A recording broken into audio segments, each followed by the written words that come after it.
The most judgmental people I've ever met usually couldn't stand themselves. And the more I've healed, the more I've realized that the way that people judge others actually reveals a lot more about their own self-rejection than it does about the person that they're judging. Because the truth is, none of us see people completely objectively. We process them through the lens of our own self-beliefs, our own self-concept, our own insecurities, our own wounds. We really don't experience people neutrally, but we experience them through the ways that we relate their traits to our own self-experience. The things that we most strongly admire in others really mirror the strongest parts of ourselves that we recognize, or the parts of our potential that we hope to realize. And the things that really trigger us most, that just bother us most, that make us the most uncomfortable, and therefore the most judgmental, often reveal the parts of ourselves that we most heavily judge, suppress, reject, and push away. It's really just human nature, and we all experience it to some degree. People can only really hold space for others the way that they hold space for themselves. When somebody is living with all of that shame towards themselves and they believe that they're not enough, when they believe that they're undeserving, when they believe that they are inadequate, that they are inherently flawed, then they'll be looking at everybody else with that same lens. And we can't really take it that personal. They'll judge everybody for all the things that they can't accept in themselves. They'll become uncomfortable seeing people take up space in ways that they don't allow themselves to. They'll be bothered by seeing people's confidence that they don't give themselves the permission to have. They'll become triggered by the vulnerability in others that they were taught to suppress, and that was wrong. I've experienced that projected judgment myself through my own history with my body image. There was a time in my life where I really could not stand my own reflection in the mirror.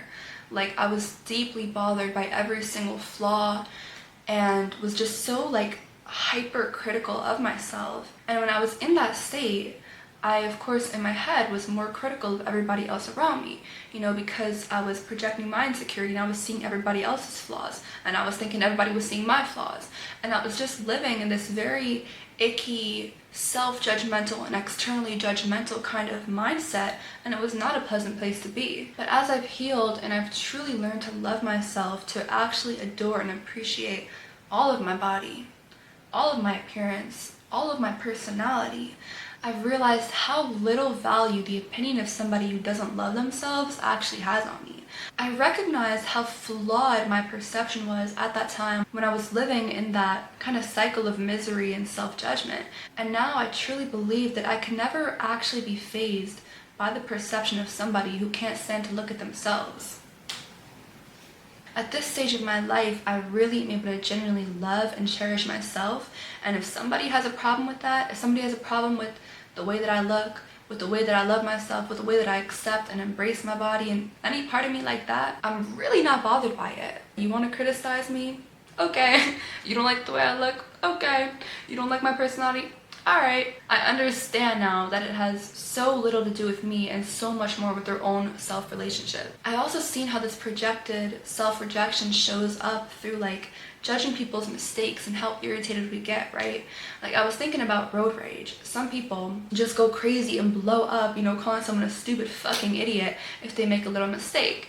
And it's interesting because sometimes that extreme reaction really does come from that deeper inability to hold space for their own mistakes and their own stupidity. When I was learning how to drive not too long ago, I definitely made mistakes. I think we all must have. I did feel bad about it, but I really did do my best to hold myself with grace and to, hold myself with softness. To tell myself, it's okay, I'm doing my best, just be careful.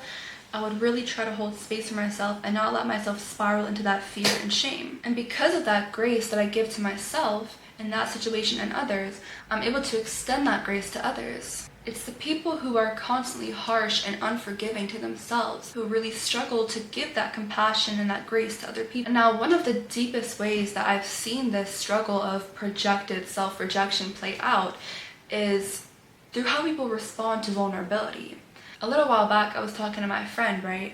And she was telling me this story about how she was in her college class and there was this kid, there was this girl there, and she kind of just had her head down, she was in some type of mood, and the teacher had to go over and kind of pull her aside and comfort her. And my friend was telling me how it bothered her, how she felt like it was juvenile. She felt like it was giving, middle school classroom, some kid acting up like sad for attention, so the teacher had to pull them out, and she just felt like embarrassed for them and just irritated and uncomfortable. Immediately I clocked it. I said, of course you felt bothered by that, because me and her we both had to be very emotionally strong from a young age.